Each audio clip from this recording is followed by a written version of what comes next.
Boker Tov, shalom à tous, à tous les amis, tous ceux qui sont présents et tous ceux qui sont absents aussi, que Rat Hashem, on se prépare pour Shavuot. Alors on va faire le Likutei Halachot sur la Torah 50. Vous voyez dans la brochure, c'est à l'endroit où il y a les agrafes à gauche, et tout à fait en bas. Tout le reste, ça n'a pas de rapport avec la Torah qu'on étudie. Ça commence à la Gimel, Silchot Trefot à la Gimel, et Inyan Shmoneh Esrei Trefot. Alors Rabbi Nathan, il va parler de la Torah 50 par rapport à ce qui est écrit qu'il y a 18 trefot, c'est-à-dire il y a 18 raisons, il y a 18 choses qui rendent un animal interdit à la consommation. C'est-à-dire le fait qu'il soit malade, le fait qu'il ait été blessé d'une certaine façon. Il y a 18 cas de trefot dans la Torah. Ki katav Rabbeinu Zal v'mamar atzila mecher nafshi miyad kelev siman nun. Parce que Rabbeinu il a écrit dans la Torah 50 Sheyesh ma'im metukim she'ubchinat shmirat habrit, qu'il y a de l'eau qui est douce, qui s'appelle la shmirat habrit, de garder l'alliance.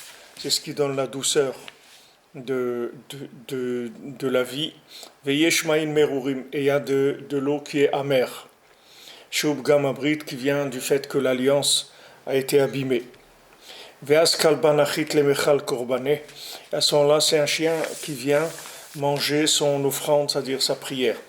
Aïn Sham, va voir là-bas. Donc ça, c'est la petite introduction que Rabbi Nathan y fait toujours de la Torah avant de commencer à parler du sujet lui-même. Alors Rabbeinu dit Ve'achila ibimkom korban. Maintenant, quand on mange, c'est pour remplacer le korban, c'est-à-dire le misbéach.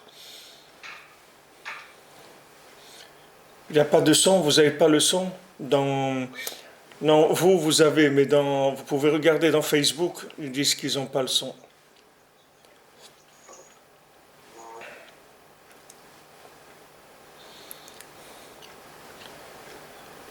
Dites-nous, ceux qui sont sur Facebook, s'ils ont le son. Qu'on puisse avancer. Ils disent qu'ils n'entendent pas.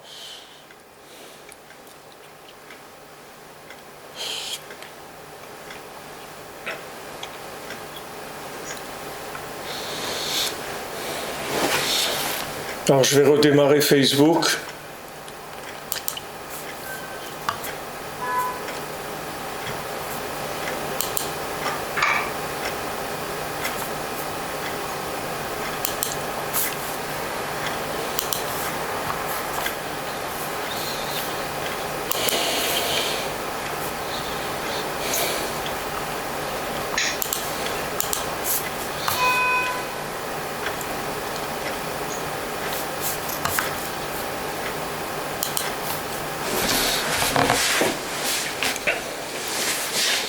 Voilà, je ne sais pas s'il y a le son. Si vous pouvez vérifier s'il y a le son sur Facebook, vous nous dites si vous avez le son. Il y a le son sur Facebook maintenant ?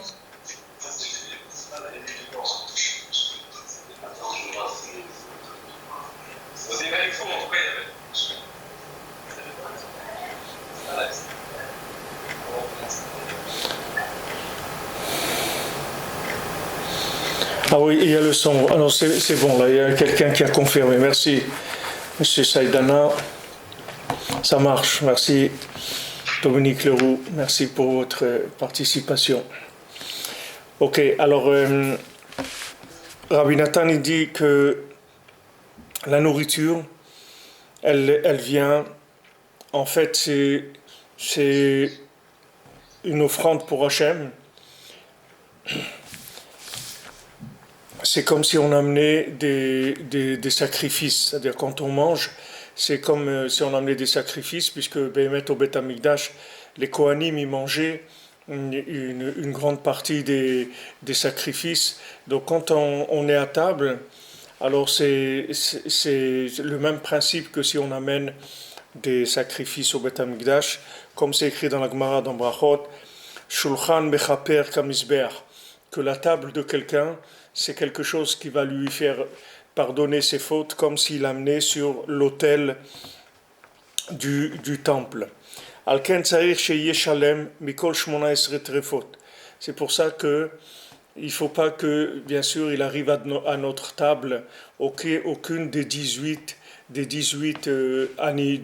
animaux qui seraient interdits pour des causes. Ce n'est pas 18 animaux différents, c'est 18 causes qui vont rendre l'animal interdit. On parle d'un animal qui est bien sûr permis à la base.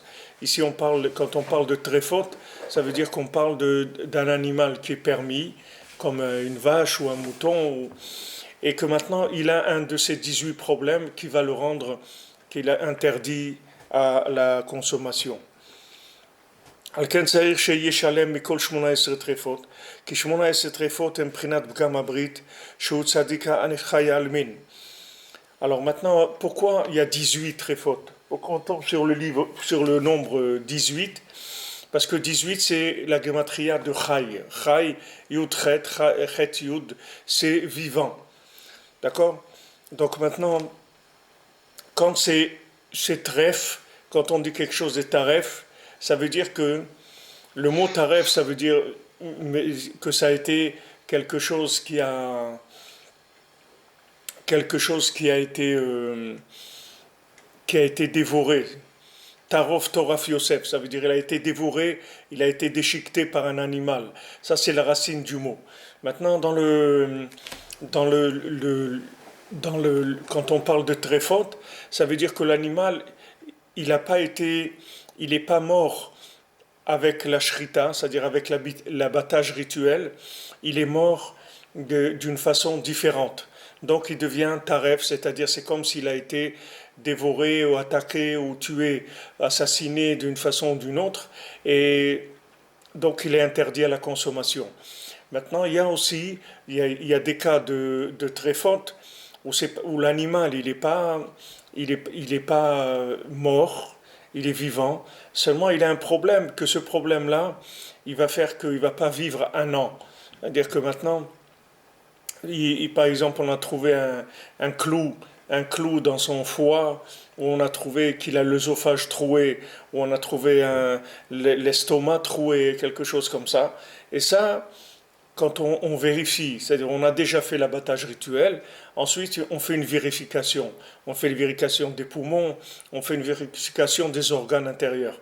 Maintenant, quand on vérifie les organes intérieurs, s'il y a un organe qui a été attaqué, blessé d'une certaine façon, alors l'animal, il est considéré comme mort avant même qu'on ait fait l'abattage rituel, puisque cet animal, il n'aurait pas vécu avec ce problème-là. Donc ça veut dire qu'on a abattu un animal qui était déjà condamné. Donc il est taref, c'est-à-dire qu'il n'est pas consommable. Alors il y a 18 cas comme ça de tréfot. Ces 18 cas, c'est le principe du Bgam Abrit, c'est-à-dire du fait que l'alliance, elle a été abîmée, Shehu Tzadik Chayr Almin, que le principe de l'alliance, c'est le Tzadik, puisqu'on a dit que le Tzadik, c'est celui qui garde l'alliance de façon parfaite. Donc le Tzadik Chayr Almin, ça veut dire que c'est le Tzadik qui est vivant et qui fait vivre les mondes. C'est-à-dire qui fait vivre des mondes qui donnent la vitalité au monde. Pourquoi le tzaddik qui donne la vitalité au monde? Parce que le tzaddik, c'est l'alliance du monde. C'est-à-dire que c'est l'homme qui représente l'alliance avec Hachem, qui est parfaite. Et maintenant, de son alliance, va découler la vie pour le monde. C'est-à-dire pourquoi Hachem va donner la vie au monde? Parce qu'il existe un homme qui a gardé l'alliance de façon parfaite. On voit Avraham Avinu, Akadosh Baruch Hu, la première mitzvah qu'il lui a donnée, c'est de faire l'alliance, de garder l'alliance, de faire la Brit Mila et de garder l'alliance. Alors, Akadosh Baruch Hu dit, voilà, maintenant qu'il est arrivé à Avraham Avinu, alors je vais maintenir le monde. Avant qu'Avraham Avinu ne vienne, alors le monde était en suspens, en stand-by. C'est-à-dire Akadosh Baruch Hu, il ne savait pas si allait continuer ou pas continuer. C'est pas qu'Akadosh Baruch Hu, il avait un doute sur ce qu'il voulait du monde, mais seulement s'il n'y a pas d'alliance, alors il n'y a pas de vie. Alors le monde, au début, Hachem il a fait vivre le monde par de bonté gratuite, c'est-à-dire que après qu'il y a eu le déluge, tout ça, Akadosh Baruch Hu a dit je ne vais plus détruire le monde parce que je vois que l'homme a un mauvais penchant qui est très fort, donc il a des tendances qui sont à la perversion, etc. Donc je ne vais pas détruire le monde à cause de ça. Mais d'un autre côté, Akadosh Baruch Hu, il attend qu'il y ait une alliance, c'est-à-dire qu'il y ait des gens qui se comportent en accord avec lui, c'est-à-dire qui créent un lien avec lui, qui crée un lien, qui parle avec lui, qui ait un rapport avec lui, qui soit conscient de son existence, etc. Maintenant, s'il n'y a personne qui fait ça, alors Hachem, il maintient le monde dans la bonté gratuite, chesed chinam, c'est-à-dire que de la bonté gratuite. Mais cette bonté gratuite, c'est juste un prêt, c'est-à-dire un apport que Hachem y fait pour le monde, un crédit qu'il fait pour le monde. Mais si Hachem il maintient le monde en cadeau gratuit tout le temps, alors il n'y aura pas il y aura pas de salaire. C'est-à-dire qu'il n'y a personne qui va venir demander des bénéfices sur des dons qui lui ont été faits. Si vous donnez à quelqu'un une somme pour monter une affaire, il ne peut pas après venir demander des bénéfices sur cette somme, puisque ce n'est pas lui qui l'a amené. Donc si Hachem il maintient le monde, Becheset Rinam, alors le monde il n'a pas de vie, il a pas de vie, c'est-à-dire qu'il il peut pas vivre de par lui-même.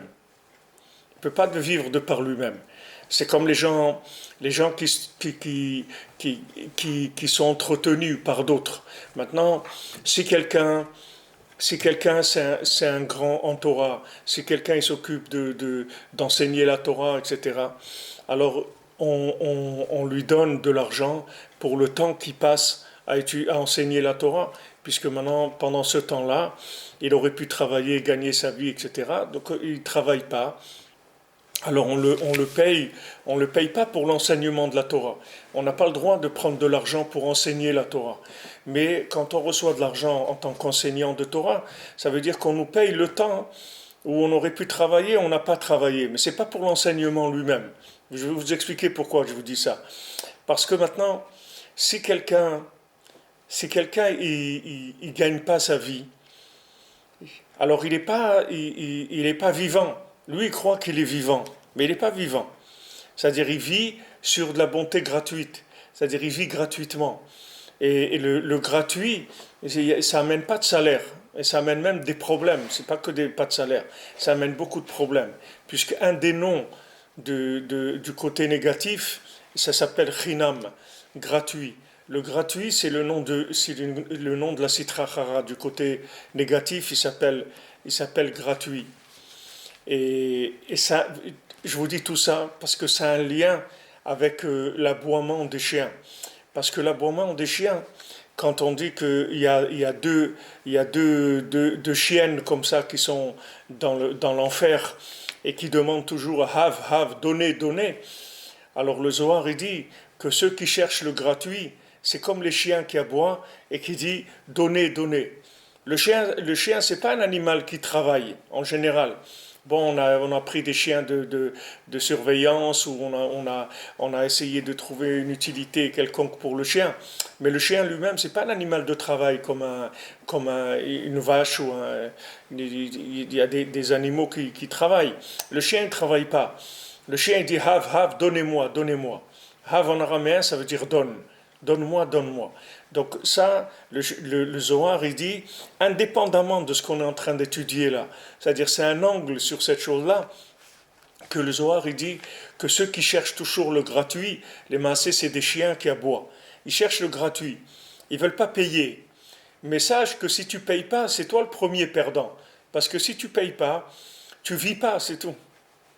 Si tu ne payes pas, tu ne vis pas. C'est-à-dire que si tu ne travailles pas, si tu ne fais pas une activité professionnelle pour gagner ta vie, bien sûr, si quelqu'un est handicapé, on ne parle pas de ça. On parle de quelqu'un de normal.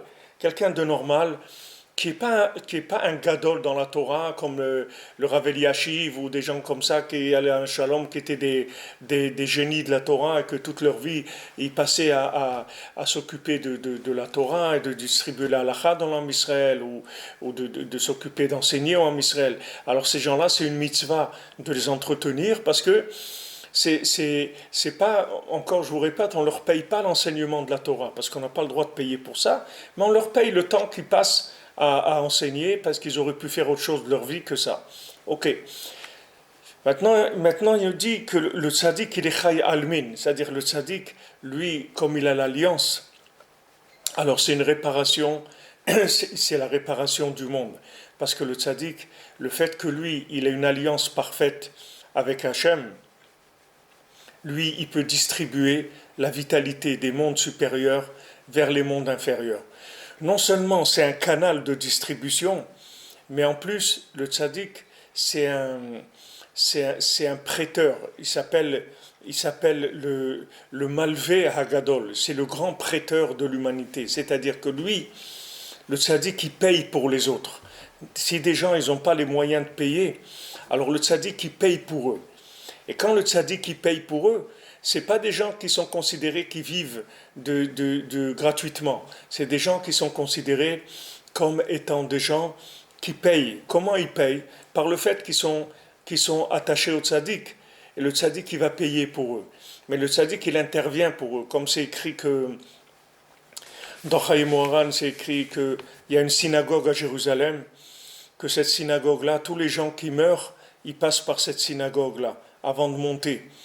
C'est une synagogue à Jérusalem, et ne vous inquiétez pas, je ne connais pas l'adresse, je ne sais pas où c'est, je ne peux pas vous dire où c'est, mais elle est à Jérusalem, il y a une synagogue, où toute personne qui décède, elle passe par cette synagogue, c'est un premier jugement. C'est un jugement, comme on dit, comme la garde à vue, si vous voulez. C'est garde à vue, et on va décider après qu'est-ce qu'on fait, si on va l'incarcérer, si on va le mettre là, si on va le libérer, si on va voir... Le ramener, on ne va pas le ramener, mais on peut le ramener des fois, ça dépend. Il peut y avoir des cas où on décide de ramener la personne. En tout cas, la personne, elle vient, passe devant ce préjugement. Alors, quand il arrive là, les gens qui se présentent, ils se présentent, leur âme, bien sûr, elle se présente avec des vêtements ou sans vêtements, alors, ou des parties de vêtements. Selon ce que la personne elle a révélé à Hachem dans le monde, selon son degré d'alliance avec Hachem, alors elle a des vêtements qui sont plus ou moins complets. Il y a des gens qui leur manquent des manches, il y a des gens qui leur manquent le col, il y a des gens qui manquent les jambes, il y a des gens... Tout selon combien la personne elle a révélé à Hachem de son vivant, combien elle a communiqué avec Hachem de son vivant. Et quand on fait le matin dans la prière, on met le talit. Alors il y a les Shem Yichud qu'on dit un texte avant de mettre le talit. On dit qu'on soit zoché de Chalouka de Rabbanan, qu'on soit zoché du vêtement des sages dans le Olam Haba. C'est quoi ce vêtement? C'est pas un costume, c'est un vêtement de lumière qui vient sur l'âme, qui habille l'âme. Alors quand les âmes elles viennent devant ce tribunal-là, elles n'ont pas besoin de parler, de dire qu'est-ce qu'elles ont fait ou qu'est-ce qu'elles n'ont pas fait. Parce que leur tenue vestimentaire, elle va témoigner de ce qu'ils ont fait dans leur vie. Alors Rabbeinu dit, des fois il y a quelqu'un qui vient, et il est entièrement nu, il n'a rien. Il n'a rien, mais il était attaché au tzaddik. Il était attaché au tzaddik, soit maintenant il faisait de beaux des doutes, soit il allumait une veilleuse pour le tzaddik, soit il venait à Ouman, soit il faisait Tikkun HaKlali, soit il faisait de la distribution de livres du tzaddik, soit il donnait de la tzedaka pour le tzaddik. Ce qu'il a fait pour créer un lien avec le tzaddik. Quand il crée un lien avec le tzaddik, alors c'est écrit là-bas que Rabbeinu, il voit quelqu'un comme ça qui est tout nu. Alors Rabbeinu, il vient et lui donne un vêtement. À lui, parce que Rabbeinu, il a plein de vêtements. Parce que Rabbeinu, il a gardé l'alliance de façon parfaite. Donc il a des millions de vêtements. Donc il prête un vêtement à la personne qui est toute nue. Et voilà, la personne, elle a un vêtement. Et maintenant qu'elle a le vêtement, elle peut monter au paradis. Alors là, le tribunal, il intervient et dit, pourquoi vous lui donnez un vêtement? Alors le tzaddik, il dit, j'ai besoin de lui. J'ai besoin de lui, c'est un rapport personnel que j'ai avec lui, j'ai besoin de lui. Donc je lui donne un vêtement. Alors Ben nous donne l'exemple, il dit au tribunal, il dit, et vous savez, des fois il y a un roi ou un prince qui doit envoyer quelqu'un en mission. Mais cette personne-là, elle n'a pas les vêtements adéquats. Cette personne-là, c'est un clochard. Il a des habits troués, etc. Maintenant, on ne peut pas l'envoyer comme ça en mission pour aller dans un autre pays représenter le roi. Alors, qu'est-ce qu'il fait? Il lui donne un vêtement, lui. Le roi, il a une grande garde-robe. Il prend un vêtement, il lui donne. Il dit, ça, c'est la même chose. Cette personne-là, j'ai besoin d'elle. Comme voilà, je lui donne un vêtement. C'est-à-dire que maintenant, le tzaddik, il va utiliser le lien que la personne a avec lui pour pouvoir lui fournir un vêtement, que ce vêtement, les massés, c'est son passeport pour le paradis. C'est ça, ce vêtement. Mais ce vêtement, il n'est pas gratuit. C'est pas comme quelqu'un qui a reçu un os gratuit qu'on lui a jeté. Non, c'est ce vêtement-là, il l'a payé. Comment il l'a payé? Il l'a payé par son attachement au tzaddik, c'est tout. Comme ça qu'il a payé son vêtement. C'est-à-dire que lui, il ne peut pas payer. Lui sait qu'il ne peut pas payer. Alors comment il va faire? Voilà, des gens me demandent, ils disent, Ravi Frère, comment on fait tchouva? Voilà, maintenant j'ai commencé à mettre les tefilines à l'âge de 30 ans, par exemple. J'ai jamais mis les tefilines dans ma vie. Ok. Alors comment je fais pour réparer les 17 ans où je n'ai pas mis les tefilines? Puis depuis l'âge de 13 ans, il devait mettre les tefilines. Alors tu ne peux pas réparer, c'est tout. Qu'est-ce que tu vas réparer? Tu as une machine à remonter le temps, la tchouva. Tu ne peux pas faire Rabbeinu, il te dit tu ne peux pas faire tchouva. Mais écoute-moi, fais ce que je te dis de faire et t'occupe pas, c'est tout. T'occupe pas, moi je te règle toutes tes affaires. Fais ce que je te dis de faire, c'est tout. Parle avec Hachem tous les jours, étudie un peu la halakha. Ceux qui ne savent pas étudier en hébreu, etc., même ceux qui savent étudier en hébreu, ils ont le Kitsur Shulchan Aruch, ils ont l'abrégé du Shulchan Aruch, du Rav Shlomo Ganzfried, il est traduit en français, ou d'autres poskim qui sont, je ne sais pas si Rav Baruch Toledano s'est traduit en français. Voilà, avec ça, on apprend la halakha, et tu viens au Man à Rosh Hashanah, et avec ça, tu t'occupes de rien. Moi, je vais te faire réparer tout. Ne t'inquiète pas. Donc ça, c'est le principe du tzaddik qui s'appelle Chay Almin.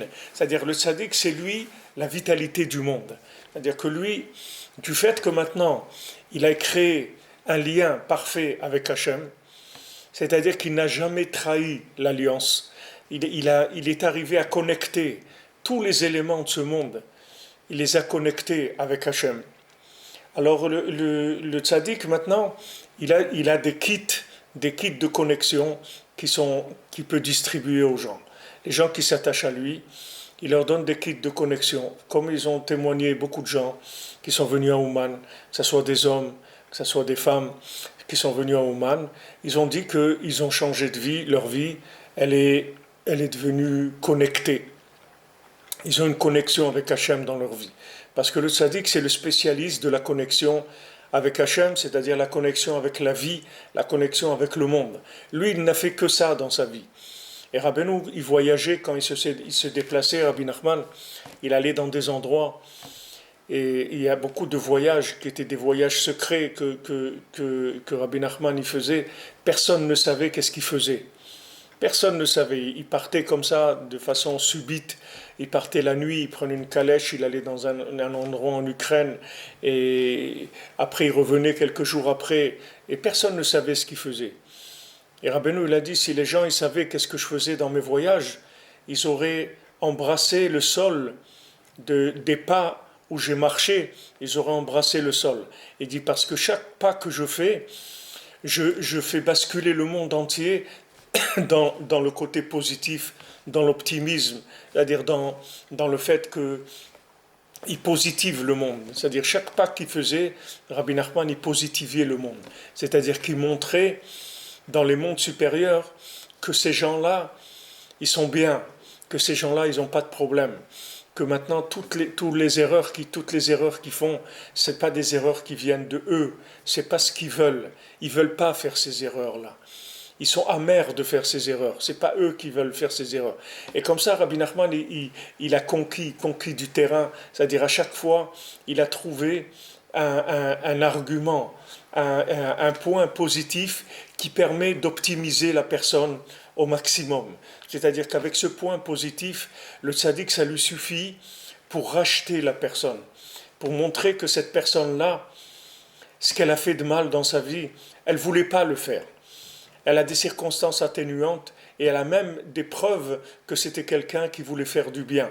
Seulement, comme je vous ai dit hier, quelqu'un qui est entouré par une horde de chiens en permanence, vous ne pouvez pas lui dire pourquoi il ne joue pas de l'harmonica, vous comprenez ? Il est entraîné par une horde de chiens. Il a des centaines de chiens autour de lui qui aboient. Maintenant, ces chiens, il y a une partie que c'est des chiens à lui. Il y a des parties que c'est des chiens de ses voisins, ses amis, ses parents, ses grands-parents. Qu'est-ce que vous allez l'accuser de quoi ? Vous allez l'accuser de quoi ? De quoi vous allez l'accuser ? Des gens qui ont vécu la Shoah. Ok ? Ils ont eu des enfants. Maintenant, ces enfants-là, de quoi vous allez les accuser ?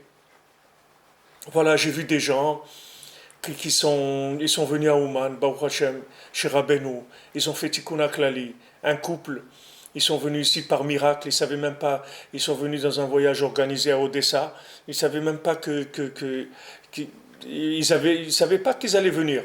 Et Meneshamaim, leur fils qui est un Breslever et tout, il les a poussés à venir, ils sont venus. Ils ont fait Tikkun HaKlali et ils étaient très émus. Et bien, je les ai rencontrés ce matin, un petit quart d'heure comme ça, parce qu'ils repartaient ce matin. Et j'ai parlé avec eux, des gens extraordinaires. Mais ils ne savent pas ce que c'est. Shabbat, ils ne savent rien du tout. Ils ne savent rien. Mais vous voyez ces gens-là, ils sont extraordinaires. Vous voyez que c'est des gens bien. Des gens très bien même. C'est de haut niveau de moralité. Très haut niveau de moralité, très haut niveau de bonté, etc. Mais point de vue Torah et trucs et tout, comme on dit Wallo, il n'y a rien. Non, on dit des fois on fait Shabbat, ça nous arrive des fois de faire le Shabbat et tout. Mais ils ne savent pas ce que c'est tout. Alors maintenant, qu'est-ce que tu vas les juger, des gens comme ça ? Tu vas les juger quoi ? Quelqu'un qui est passé par la Shoah, qu'est-ce qu'il peut amener comme amour de la vie à ses enfants ? Qu'est-ce qu'il peut donner comme amour de la vie à ses enfants ? Des gens qui ont reçu des chocs comme ça. Alors ils sont entourés par des hordes de chiens. Qu'est-ce que vous voulez qu'ils fassent ? Donc le tzaddik, lui, c'est un spécialiste de trouver les points positifs. C'est ça sa grandeur. Parce que comme il a l'alliance parfaite, donc il n'y a aucune chose sur terre qu'il n'est pas capable de lier avec Hachem. Du moment où quelqu'un est vivant, ça veut dire qu'il y a Hachem en lui. Donc, du moment où il est vivant, ça veut dire qu'il a quelque chose de positif en lui. À toi de te casser la tête pour le trouver. Maintenant, toi, tu n'es pas le tzaddik. Tu ne peux pas trouver le point positif. Mais le tzaddik, lui, il trouve le point positif chez la personne. Et avec ça, il rachète la personne. Il la rachète. Et il la défend dans les tribunaux en haut. Il défend la personne. Il dit non, voilà, il a fait ça de bien. Un jour dans sa vie, il a fait ça. Oui ou non ? Oui, c'est vrai. Alors c'est tout, ça suffit. Avec ça, c'est quelqu'un de bien. Vous voyez qu'il a fait un acte de par lui-même, par son propre choix, il a fait quelque chose de bien. Rabbi Nathan, il n'avait pas d'enfant au début de son mariage. Alors une fois, il est venu chez le Rebbe, il a demandé à Rabbi Nachman, il a dit, je veux une bracha pour les enfants. Alors Rabbi Nachman, il lui a dit, il y a besoin de chaises au Beth Midrash. Offre des chaises. Alors Rabbi Nathan, il a acheté 6 chaises et il les a offertes à Rabbeinu. Et combien d'enfants a eu Rabbi Nathan? 6. Il a dit si j'avais su, j'en aurais offert 18. Il a offert 6. Il a eu 6 enfants. Pourquoi Rabbi Nathan, il ne pouvait pas avoir d'enfants? On ne sait pas. On ne sait pas. Mais en tout cas, dès qu'il a créé un lien avec Rabbeinu, que c'est Rabbeinu qui lui a dit de faire ça, voilà, mais Rabbeinu ne lui a pas dit combien de chaises. Ça c'était à lui, c'était son choix à lui. On sait, ok, il a choisi 6, il a eu 6 enfants. Ça veut dire que maintenant, dès qu'il y a un lien qui est créé, alors ça amène des choses extraordinaires.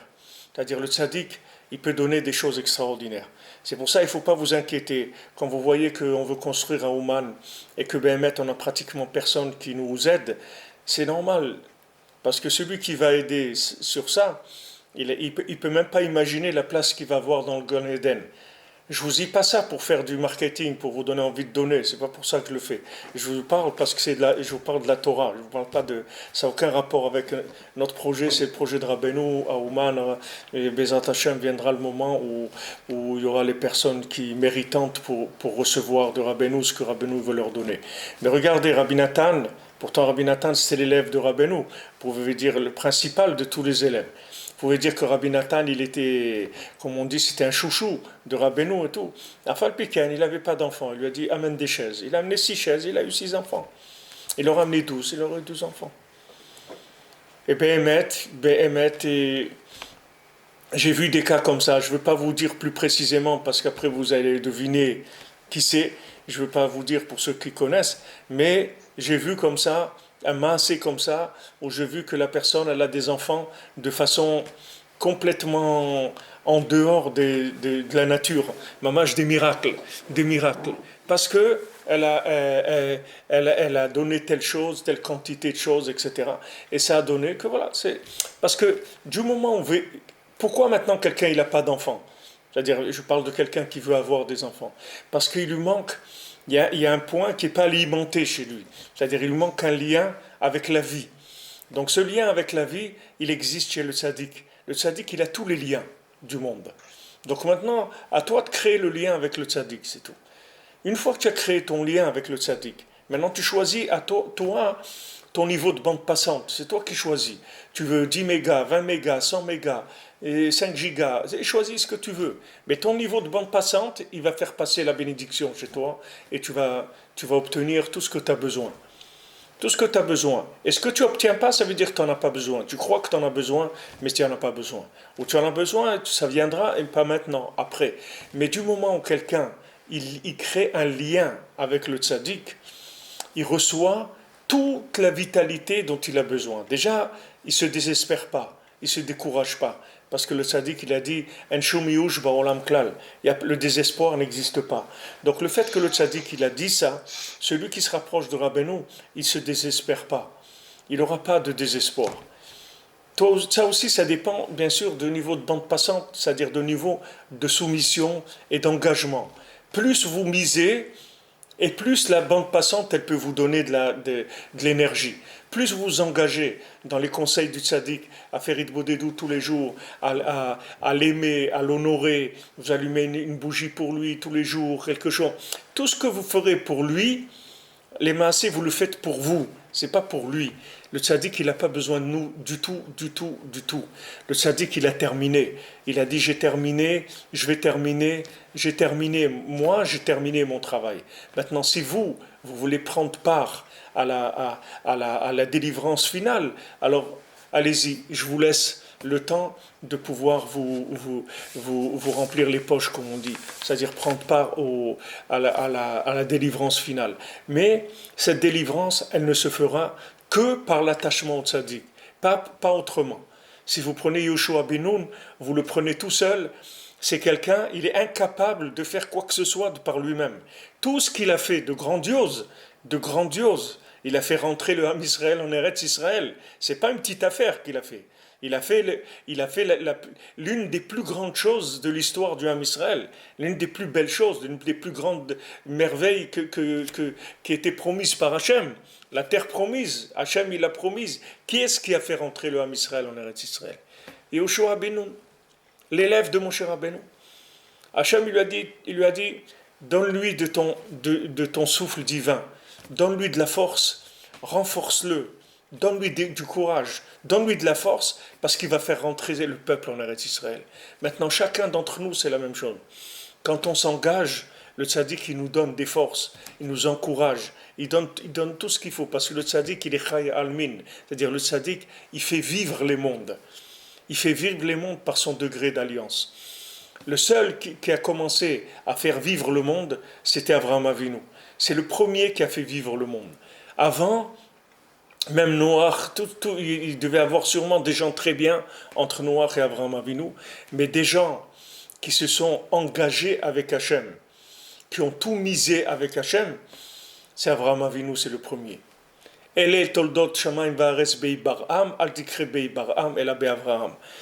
lis pas que voilà toute la création du monde, quand Hachem il l'a créé, voici toutes les étapes de la création qu'Hachem a faites.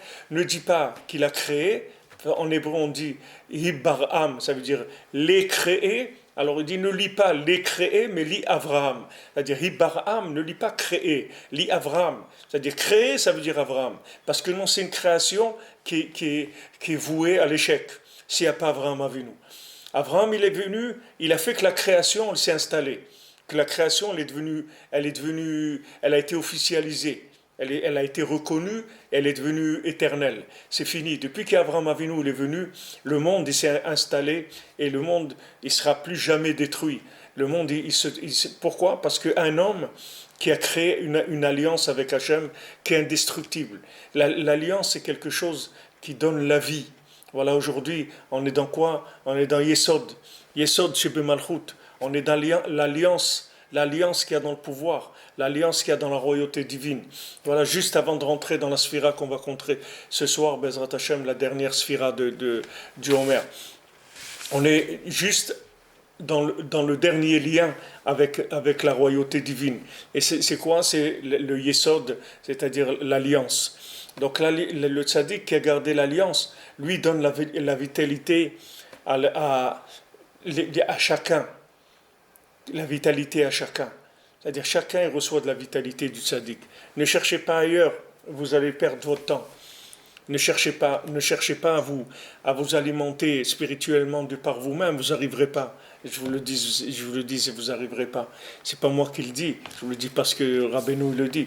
C'est-à-dire que vous voyez les frères de Yosef, quand Yosef il leur a raconté son rêve, il dit voilà, il y a des gerbes, etc., qui se prosternent à moi, la lune et le soleil se prosternent à moi, et tout. Ils ont commencé à rigoler.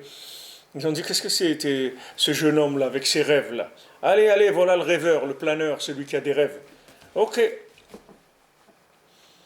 Il leur racontait ses rêves. Il était gentil, Yosef. Il voulait être Mekarevotam. Il voulait rapprocher ses frères. Il leur racontait ça. C'est pour que ses frères, ils créent un lien avec lui. Ils se soumettent à lui. Ils le reconnaissent. C'est pas parce qu'il a besoin qu'ils se soumettent. Il n'a aucun besoin. Il avait des choses à leur donner et il ne pouvait leur donner que s'ils créaient un lien avec lui. Ils n'ont pas voulu créer un lien avec lui. Ils sont disputés contre lui. Ils l'ont haï. Ils ont voulu le tuer. Ok, il dit pas de problème.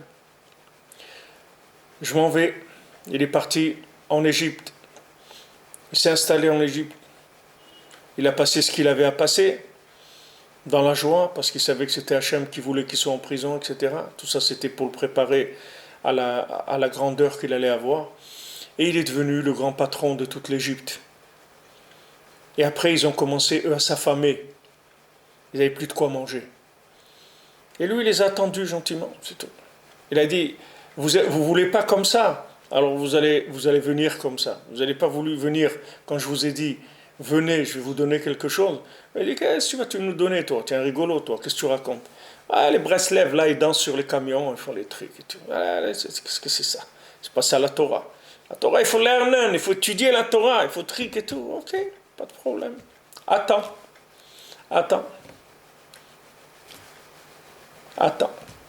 Tu vas voir.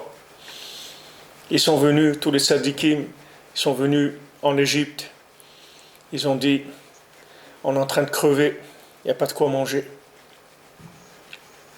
Il n'y a pas de quoi manger. Mais alors, vous êtes des tzadikim, pourquoi il n'y a pas de quoi manger? Voilà, vous êtes des tzadikim. Tous les shvatim, c'est des tzadikim. C'est pas les gens d'aujourd'hui, ça n'a rien à voir avec ce qu'il y a aujourd'hui, ça n'a rien à voir avec les rabbins d'aujourd'hui, c'est les shvatim, c'est des tzadikim. Pourtant, il n'y a plus de quoi manger, plus de vitalité, il n'y a plus rien. Ok, ils sont venus chez Yosef. Yosef, il leur a donné à manger. Ils sont repartis avec de la nourriture. Ils sont prêts à manger. Tzadik, Yosef, Hua Shalit. Le tzaddik, c'est lui qui a le pouvoir. C'est lui qui donne à manger à tout le monde entier. Yosef, il nourrissait le monde entier. Tous les pays du monde, ils se nourrissaient de la bénédiction. Hua Mashbir, les Kolamaretz. Yosef, c'est lui qui donne à manger à tous les peuples de la terre. Tous les peuples de la terre. Il n'y a pas une personne dans le monde qui se trouve en Guinée, ou qui se trouve au Gabon, ou qui se trouve au Japon, ou qui se trouve à Paris, ou qui se trouve à Jérusalem, ou qui se trouve à Ouman, ou qui se trouve à Kiev. Il n'y a pas une personne qui mange quelque chose que ça ne vient pas du tzaddik. Tout vient du tzaddik. Tout ce qui passe dans le monde, ça passe par les mains du tzaddik. Parce que c'est lui le canal unique de liaison entre les mondes supérieurs et les mondes inférieurs. Seulement le tzaddik, il est bon, il est patient, il est miséricordieux. Il ne va pas venir embêter les gens, chacun en lui disant « Ouais, il faut faire. » Le tzaddik, il ne dit rien de faire du tout. Le tzaddik, il te laisse vivre, te laisse chercher, il te laisse faire ce que tu as à faire. Et le jour où tu auras la maturité pour qu'il se présente à toi, alors il se présentera à toi. Le jour où tu auras cette maturité, tu verras qu'il se présentera à toi, il t'amènera même chez lui, et il va te montrer son visage, comme on dit, Biksho, Dirshu Hashem Ve'uzo, comme on dit, Dirshu Hashem Ve'uzo, Bakeshu Panav Tamid, c'est-à-dire que les tzadikim, c'est un peshrinta, le tzadik, c'est le visage d'Hachem. Quand quelqu'un il va chercher Behemet, n'importe qui, voilà, Baruch Hashem, vous voyez combien de gens ils sont là et ils nous suivent, ils suivent les cours, que ce soit des juifs, que ce soit des chrétiens, que ce soit des musulmans, que ce soit des bouddhistes, que ce soit des yogis, que ce soit de toutes sortes de gens. Parce que le tzaddik, il donne à tout le monde. Le tzaddik, il a la clé de la vitalité pour tout le monde. Et le tzaddik, il va agresser personne. Il va donner à la personne là où elle est. Il ne va pas lui demander déguise-toi en ça ou déguise-toi. Ne te déguise en rien du tout. Reste là où tu es et je vais t'amener à manger, c'est tout, de là où tu es. Maintenant, une fois que tu vas manger, tu vas vouloir progresser. Alors tu progresseras, si tu veux. Et si tu veux pas, ben, un petit peu, c'est bien aussi. Rabbeinu l'a dit. Un petit peu, c'est bien aussi. Tu as fait un petit peu, ben c'est bien. Tu veux plus, fais plus. Mais un petit peu, c'est bien aussi. Donc le tzaddik, il est dépositaire de la vitalité. Alors maintenant, il y a des gens à qui ça plaît, ça. Et il y a des gens à qui ça plaît pas. Il y a des gens, ils ont envie de faire des choses de par eux-mêmes. Il y a des gens, ils ont envie de faire des choses de par eux-mêmes. Et il y a des gens, ils montent dans le train et ils veulent quand même porter leur valise sur leurs épaules. Ils ne veulent pas la poser dans le train. Ils disent non, je veux quand même participer et tout. Mais tu ne participes pas. On est en train de te porter entièrement. Qu'est-ce que tu fais semblant de porter ta valise? Ça ne sert à rien. Non, il veut faire semblant qu'il fait quelque chose. Ok, tu veux faire semblant de faire quelque chose, fais-le. Mais sache que tu ne fais rien du tout. Tu ne fais rien. Et au lieu de te fatiguer à porter ta valise, tu ferais bien de participer au fonctionnement du train. C'est parce que ça va être bien pour toi et ça va être bien pour les autres. Donc pose ta valise, pose tes paquets, mets tout sur le train et occupe-toi de développer les voies de chemin de fer, les accès, de faire connaître, faciliter aux gens les accès, etc. Fais des escaliers pour le train, fais de l'air conditionné, mets de la musique, mets à manger. Rends-le agréable le train, c'est tout, pour que les gens ils aient envie. Ils aient envie de monter dans le train, ça leur donne de l'entrain pour être dans le train. C'est la seule chose que tu as à faire. Mais le tzaddik, il est chaya almin, le tzaddik, il fait vivre. Si les gens ils avaient eu confiance dans Moshe Rabbeinu, tout de suite il y aurait eu la Géoula. Mais les gens, ils ont commencé à faire ils n'ont pas eu confiance en lui. Yosef, voilà, ils ont fait, jusqu'à aujourd'hui, on est en train de payer la vente de Yosef. Ils ont vendu Yosef. Yosef Hatzadik, Yosef Yesod, Yesod, Yesod de tout ce qu'il y a dans le monde, la base de tout ce qu'il y a dans le monde, ils l'ont vendu. Ils l'ont vendu. Ok, Hachem, il a fait ce qu'il a fait pour le sauver, parce que de toute façon, lui, c'est pas quelqu'un qui va être touchable, parce que c'est sûr que c'est un protégé d'Hachem. Lui, il fait ce qu'il a à faire. Et ceux qui établissent des liens, en fonction des liens, ils recevront de la vitalité. Vous prenez les grands Breslevers, les grands Breslevers qu'il y avait dans la génération d'avant. Prenez comme Rav Shmuel Shapira, à la Shalom. Alors tous les jours, quand il faisait Hitbo des doutes, il priait. Son Hitbo des doutes, elle était pour ses enfants. Il priait pour ses enfants. Et il priait pour avoir le mérite de se rapprocher de Rabbeinu. C'est tout. C'est la seule chose qu'il demandait à Hachem. Dans toute la Hitbo des doutes. Donne-moi le mérite de me rapprocher du tzaddik. C'est tout. Et bien, ça doit être ça le principal de notre prière, de notre recherche. Comment on s'approche de Rabbeinu? Comment on trouve Rabbeinu? Comment on fait pour se rapprocher du Rebbe? C'est ça la recherche. Parce que quand tu trouves le Rebbe, tu as tout trouvé. Maintenant, trouver le Rebbe, ça ne veut pas dire faire ça, mettre une kippa comme ça, ou un habit comme ça, ou parler comme ça. Trouver le Rebbe, c'est quelque chose de très très profond. C'est pas quelque chose. Même Rabbi Nathan, dans l'écouté Tfilot, il fait des prières pour avoir le mérite de trouver le tzaddik de la génération. Pourtant, il sait très bien, Rabbi Nathan, qui c'est le tzaddik de la génération. Et pourtant, il prie pour le trouver. Parce que qu'est-ce que tu as trouvé? Tu as trouvé quoi? Si tu vois dans l'état où tu es, dans ton comportement, dans tes pensées, dans tes regards, dans tes désirs, ça veut dire que tu t'es pas rapproché encore du tzaddik de façon suffisante à ce qu'il puisse alimenter les zones d'ombre qu'il y a chez toi. Si maintenant tu étais plus proche, alors il pourrait t'éclairer. Comme si maintenant tu te trouves à 200 mètres de la lumière. Ok, tu vas voir un petit peu. Tu vas voir comment mettre ta veste, comment trouver tes chaussures, etc. Mais si maintenant tu as besoin de trouver quelque chose qui est un peu plus petit, un peu plus fin, tu ne vas pas trouver. Plus tu t'approches de la lumière, plus tu vas voir clair et plus tu vas trouver tout ce qui te manque. Maintenant, plus tu t'approches du tzaddik, et plus le tzaddik il peut amener de la vitalité dans des endroits d'ombre qui sont chez toi. Maintenant, ces endroits d'ombre, il ne faut pas se culpabiliser. Je ne dis pas ça pour culpabiliser. Il faut que les gens sachent que les endroits d'ombre, c'est pas notre faute. Mais on a des moyens pour réparer tout. Rabbi Nachman a dit, celui qui m'écoute, je répare tout. C'est-à-dire, c'est pas que réparer. Il fait de lui un tzaddik, quelqu'un de très grand, comme il n'y a jamais eu dans le monde, Rabbi Nachman dit. Moi, je veux faire de vous des tzadikim comme il n'y a jamais eu dans le monde. C'est une parole de Rabbi Nachman. Rabbi Nachman, il peut faire ça, de chacun. Mais seulement, ça dépend de chacun. Qu'est-ce qu'il cherche chez le tzadik? Qu'est-ce qu'il est venu prendre? Quel est son niveau d'engagement? Combien il donne son cœur au tzadik? Rabbi nous l'a dit, moi, je veux que vous me donniez votre cœur. Moi, c'est ça que je veux. Moi, je veux pas. C'est bien que vous veniez chez moi chercher des bénédictions pour la santé, pour la parnassa, pour le mariage, pour les enfants. Tout ça, c'est bien. Mais moi, je veux que vous soyez dans mon cœur. C'est-à-dire que je veux que vous m'aimiez. Parce que l'alliance, le principal de l'alliance, c'est l'amour. Aimer le tzaddik. Rabbi nous dit, être attaché au tzaddik, c'est l'aimer. Plus tu vas l'aimer, et plus il va pouvoir intervenir en toi pour alimenter les zones qui sont ombragées, où la vitalité elle n'arrive pas. Donc maintenant vous voyez le rapport qu'il y a avec les 18 cas d'animaux qui sont considérés comme morts, même s'ils sont vivants. Parce que c'est ces 18 points qui ne sont pas alimentés. Donc comme ils ne sont pas alimentés, ils sont considérés comme morts.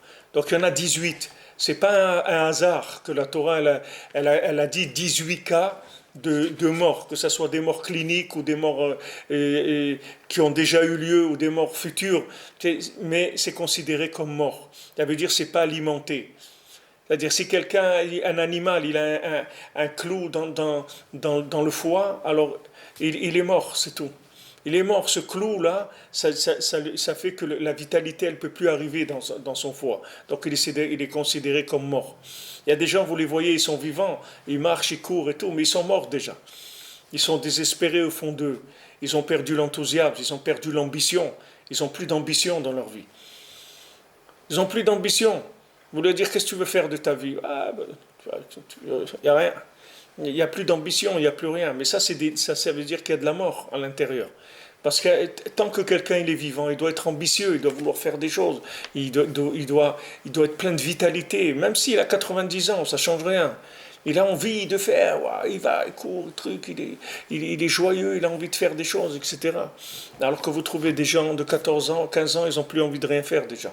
Avant de commencer, ils n'ont plus envie de rien faire. Parce que ils sont frappés par ces maladies des très fortes, c'est-à-dire ces maladies de la tristesse, du désespoir, du laisser-aller, du manque de motivation. Tout ça, c'est des attaques des chiens qui entourent et qui enlèvent toutes ces choses-là, qui font peur aux gens, qui leur enlèvent toute leur motivation, toute leur ambition, tout.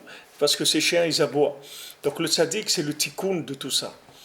Le degré de rapprochement du tzaddik, c'est lui qui va déterminer le degré de vitalité que je vais avoir. Bon, si maintenant je vois que je manque de vitalité, ça veut dire que je suis trop loin. Il faut que je me rapproche plus. Il faut que je me rapproche plus. Comment? Je prie, je demande à Hachem, je fais les conseils du tzaddik. Je fais tout ce que je peux pour révéler le tzaddik dans le monde, pour que le tzaddik soit connu par les gens. Chaque fois que je fais connaître le tzaddik, alors le tzaddik, il s'occupe de moi, puisque maintenant, moi je le fais connaître. Alors lui, il s'occupe de moi. Il dit voilà, moi je ne pouvais pas faire grand-chose. Je n'étais pas un fabricant.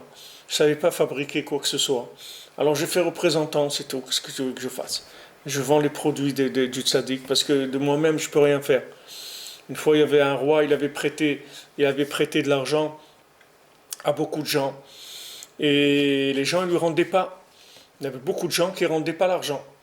Alors il y a quelqu'un qui est venu voir le roi, il lui a dit, regardez, Majesté, je suis désolé, je m'excuse, mais je ne peux pas vous rembourser. Je n'ai pas les moyens de vous rembourser. C'est arrivé la date d'échéance, je n'ai pas les moyens. Alors le roi lui a dit, tu sais, qu'est-ce que tu vas faire? Tu vas aller chercher chez tous ceux qui me doivent, je vais te donner la liste de tous ceux qui me doivent de l'argent, et tu vas aller chercher l'argent chez les gens qui me doivent. Et ça sera ton remboursement de ta dette. Comme ça, tu vas rembourser. Parce que ça va me rapporter à moi beaucoup plus que la dette que toi, tu me dois. Ta dette à toi, c'est une petite dette. Mais la dette de tous ces millions de gens-là qui me doivent, ces milliards de gens qui vivent gratuitement sur du gratuit, alors va les faire payer. C'est-à-dire, va leur faire prendre conscience qu'il y a Hachem dans le monde. C'est une façon de payer ta dette. Si tu n'as pas les moyens de payer. Alors c'est une façon de payer ta dette. Hachem, il te considère comme si c'est toi qui as payé. Donc ce qu'il dit Rabbi Nathan ici, qui shmona esret refot emprinat bgam abrit shur tzadik chay almin, al ken eimar betrefa la kelev tashlichun oto. C'est pour ça que c'est dit pour ce qui est taref, on dit, la Torah elle-même, elle nous dit dans Shemot, la kelev tashlichun oto, jette cette viande-là au chien. Pourquoi elle dit jette-la au chien? Pourquoi elle a besoin de me dire qu'est-ce que j'ai à faire avec de la viande qui n'est pas cachère? Si je veux la jeter à la mer, je veux donner à manger à des requins, je n'ai pas envie de la donner au chien. Pourquoi la Torah elle te dit jette-le au chien? Quel rapport avec le chien? Pourquoi Dafka la Torah elle dit au chien? Ça veut dire que la Torah, si elle dit au chien, ça veut dire que c'est une viande de chien. Cette viande-là, c'est une viande de chien. C'est-à-dire c'est une viande d'amertume, c'est une viande de manque de vitalité, c'est une viande de Begamabrit où il y a plus d'alliance, il y a de l'amertume, il y a un manque de vitalité. Donc ça va aux affamés du monde, ça va aux chiens qui sont ceux qui leur manquent tout le temps de la vitalité. Qui a kalbanachit, puisqu'on a dit que quand quelqu'un il a abîmé l'alliance, alors c'est un chien qui vient manger son offrande, son sacrifice. Ou basé mechoubar, machesiem sham Rabbeinu Zal mamar v'tonu zal, hay bar rav deyatrete v'tanita. Et avec ça, on fait le lien avec ce que Rabbeinu il a dit que celui qui est un érudit et qui est en train de jeûner, chez les Chaora, un lochibour sham. a priori, on ne voit pas le lien entre ça et le reste de la Torah. Comme on l'a dit déjà, qu'il a dit le Rav de Tchérin, on l'a vu, on est de Chaora, il a dit le Rav de Tchérin. C'est-à-dire ce que Rabbi Nathan, il a dit, alors le Rav de Tchérin aussi l'a repris, il a rapporté, il a dit, quel rapport? Chez les Chaora, en lo chibur sham, ar be'emet gam ha'achila, ibimkom korban. Mais be'emet, la nourriture, c'est comme si on amène un sacrifice au temple. Et quand quelqu'un il mange pas de façon cachère, comme il le faut, c'est-à-dire qu'il mange n'importe quoi, il mange n'importe comment, Azai kalba lechol, alors c'est un chien qui vient manger sa nourriture. Donc, puisque maintenant sa nourriture, sa table, c'est comme l'autel du temple. Donc, quand maintenant il amène des choses qui sont pas comestibles spirituellement, alors ces choses-là, elles entraînent que c'est un chien qui va manger.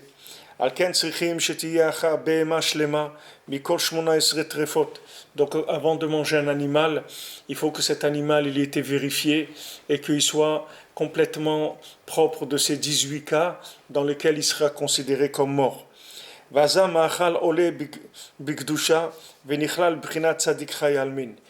moment-là, la nourriture, elle s'élève dans la sainteté et elle rentre dans le principe du tzaddik Chayalmin, c'est-à-dire qu'il y a une possibilité maintenant de connecter cette nourriture avec Hachem de manière à ce que ce soit considéré comme un sacrifice. Alors quand maintenant le sacrifice il est fait comme il faut, alors c'est le lion qui vient manger le sacrifice.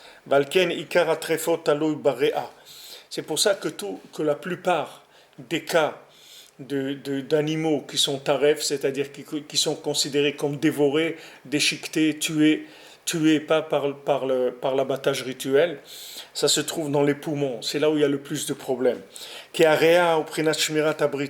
Parce que maintenant les poumons, c'est le principe de garder l'alliance.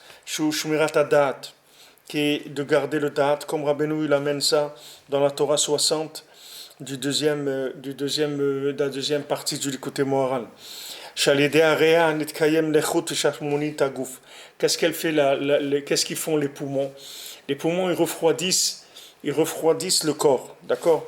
C'est-à-dire qu'ils permettent à tout ce qui est liquide, que ce soit de l'eau ou que ce soit des graisses, de se maintenir dans le corps par le refroidissement. S'il n'y avait pas le refroidissement des poumons, alors la chaleur qu'il y a dans le corps, elle aurait brûlé complètement la personne.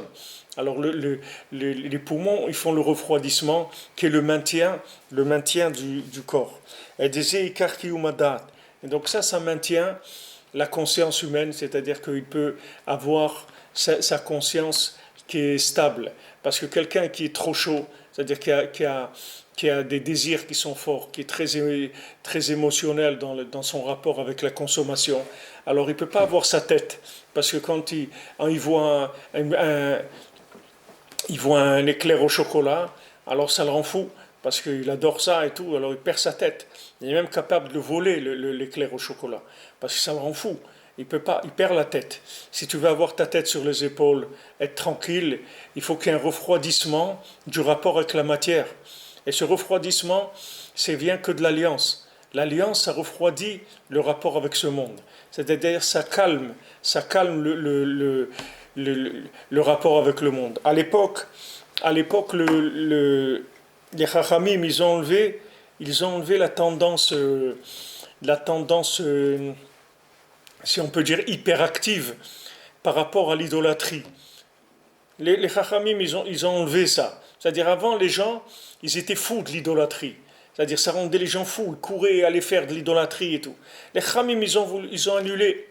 Ils ont annulé l'idolâtrie.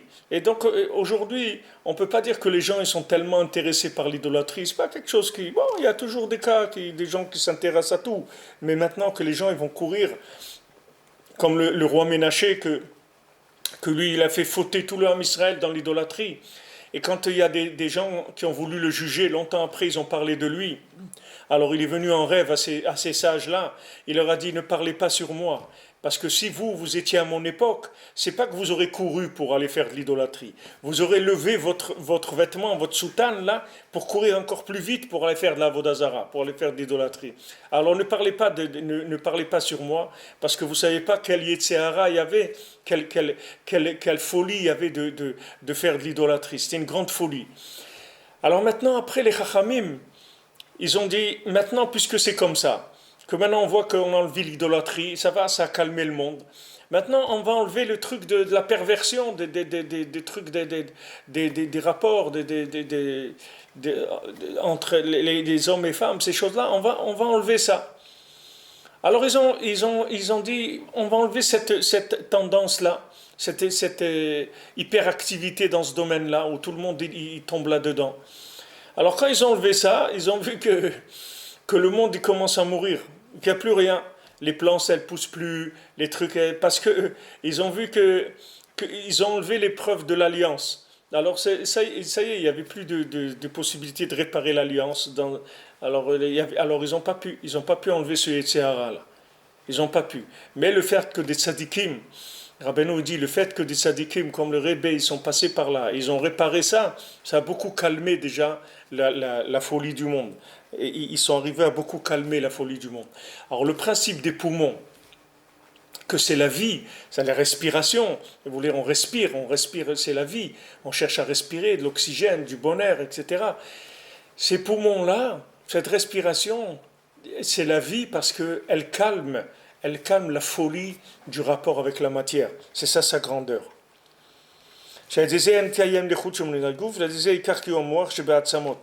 Alors quand il y a le da'at, alors ça maintient, c'est ça qui permet le maintien de la moelle qu'il y a dans les os.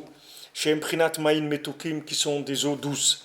Prinat Kolatz Motai Tomarna, comme on a dit que dans la prière, David Amelech dit, tous mes os, ils vont prier pour toi. Vezu ve'ansheko deshtiyunli. Et c'est ça écrit dans Shemot. Vous serez pour moi des gens saints. Ou basar basade terefa lotochelu. Et vous ne mangerez pas dans les champs de la viande qui est terefa, de la viande qui n'est pas cachère. Pourquoi la Torah elle fait un lien entre le fait que vous serez des gens saints et de ne pas manger de la viande qui n'est pas cachère? Elle aurait pu dire autre chose. Vous ne ferez pas de la shonara, vous n'aurez pas de la haine pour l'autre. Et il y a des dizaines de choses que la Torah elle peut nous demander. Elle dit non, vous serez saints, vous ne mangerez pas de la viande qui est d'un animal trefa. Parce que tout endroit où tu trouveras une barrière, une limite pour ne pas tomber dans la perversion, là-bas tu vas trouver de la sainteté. Parce que de se garder des 18 cas de viande qui est taref, c'est-à-dire d'animal qui est taref, c'est-à-dire qui est mort, mais pas par un abattage rituel, ça c'est l'alliance. Alken az nikraim anshe kodesh. À ce moment-là, la personne s'appelle anshe kodesh. C'est-à-dire dès que la personne, elle crée des barrières pour pas tomber dans ces choses-là. C'est-à-dire elle fait attention de quel endroit elle va, donc quelle fréquentation, quelle chose, pour pas tomber dans ce ignan de cette tava-là, de la perversion. Ça la rend tout de suite sainte. Ça lui donne... Pourquoi? Parce qu'il répare l'alliance. Du moment où il répare l'alliance, il se lie avec Hachem et il reçoit de la vitalité.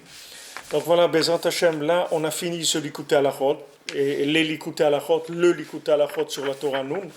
Et Bezrat Hachem, après Shavuot, donc on va reprendre, nous, ça va nous reporter pas mal loin, puisque ici à Ouman, on ne peut pas faire cours jeudi, puisque on ne peut pas utiliser on doit respecter le deuxième jour de Yom Tov. Donc ça va nous rapporter à jeudi soir. Jeudi soir, on fera le cours, mais pas sur la Torah 50. On fera le cours on verra sur quel sujet à venir après Shavuot, ce qu'on commencera à étudier sur Rosh Hashanah ou sur Elul, on verra. Et dimanche, donc Bezrat Hashem, dimanche prochain, on continuera sur la Torah 50 et on finira. Il y aura un ou deux cours et Bezrat Hashem, on va finir, on passera à la Torah 51. Alors, Bezat Hashem, je souhaite Chag Sameach, puisque normalement, on ne va pas faire de cours jusqu'à après Shavuot. Je souhaite Chag Sameach, un bon Matan Torah. Matan Torah, ça veut dire Matan Torah du Tzaddik, c'est ça Matan Torah. Recevoir la Torah du Tzaddik, recevoir les chemins, comment se rapprocher du Tzaddik, comment arriver au Tzaddik de là où on est, comment faire des connexions avec le Tzaddik. Et Bezat Hashem, avec cette Torah-là, chacun il va arriver à là où il va arriver. Alors Bezat Hashem, peut-être que je vous ferai un petit coucou du Tsioun la veille de demain après-midi sur Facebook ou sur YouTube pour ça vous souhaite Chag Sameach et peut-être qu'on parlera quelques instants. Et sinon on se retrouve jeudi soir, le prochain cours jeudi soir à 3h du matin, Bezat Hashem. Be'atzlacha, Chag Sameach, que des bonnes nouvelles, Bezat Hashem.